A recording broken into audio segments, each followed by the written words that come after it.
Guys यो बाजेको कुरा सुनाऊ न। घरबाट निस्किँदा पनि 50 मिनट होइन, आधी बाटो आउँदा पनि 50 मिनट। अब आधी बाटो गइसक्यो, अझै 15 मिनट भन्छ। भनिसकेपछि बाजेलाई कति हिँडायो होला कि विचार गरौँ न। भेलु बाजे भन्दा कम छैन कि। भन्नु त भेलु बाजे त गइसक्यो अहिले त यो दुनियाँ छोडेर होइन। भेलु बाजेको मुनिबाट यो बाजे आएको छ कि अहिले यस्तो हँसाउँछ कि होइन। यो भिडियो हेर्नु एकैछिन है। आइपुग्ला जम्मा 15 मिनट हो। अब घरबाट हिँड्ने बेला नि 15 मिनट, आधा बाटो आउँदा नि 15 मिनट। के कुरो हो यस्तो? साँच्चैको 15 मिनट हो क्या? अब त आयो। अहिले त आधा आउन पर्ने, उहाँ त आउँदा नि उही 15 मिनट। अब यहाँ त माथि जाँदा नि अझ 15 मिनट। यहाँ त कति मिनट लाग्छ त्यो घर जान? धेरै लाग्दैन, 15 मिनट। 15 मिनट तपाईँलाई के भएको? घरबाट आउँदा 15 मिनट भनेर उहाँले लिएर आउनु।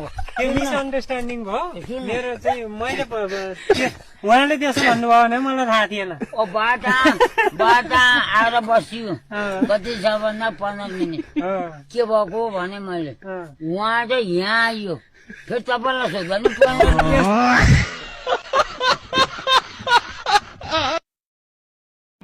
गाइज यो बाजेको कुरा सुनाऊ न। घरबाट निस्किँदा पनि 50 मिनट होइन, आधी बाटो आउँदा पनि 50 मिनट।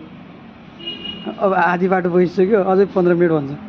भनिसकेपछि बाजेलाई कति हिँडायो होला कि विचार गरौँ न। भेलु बाजे भन्दा कम छैन कि। भन्नु त भेलु बाजे त गइसक्यो अहिले त यो दुनियाँ छोडेर होइन। भेलु बाजेको मुनिबाट यो बाजे आएको छ कि अहिले यस्तो हँसाउँछ कि होइन। यो भिडियो हेर्नु एकैछिन है। आइपुग्ला जम्मा 15 मिनट हो।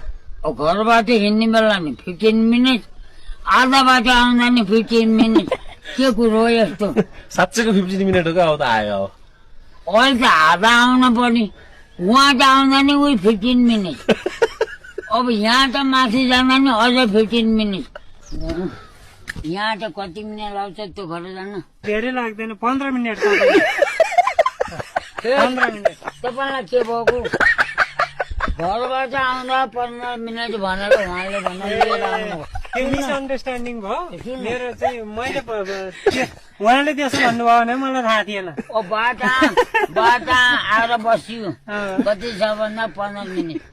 के भएको भने मैले उहाँ चाहिँ यहाँ आइयो, फेरि तपाईँलाई सोध्दा नि 15 मिनट।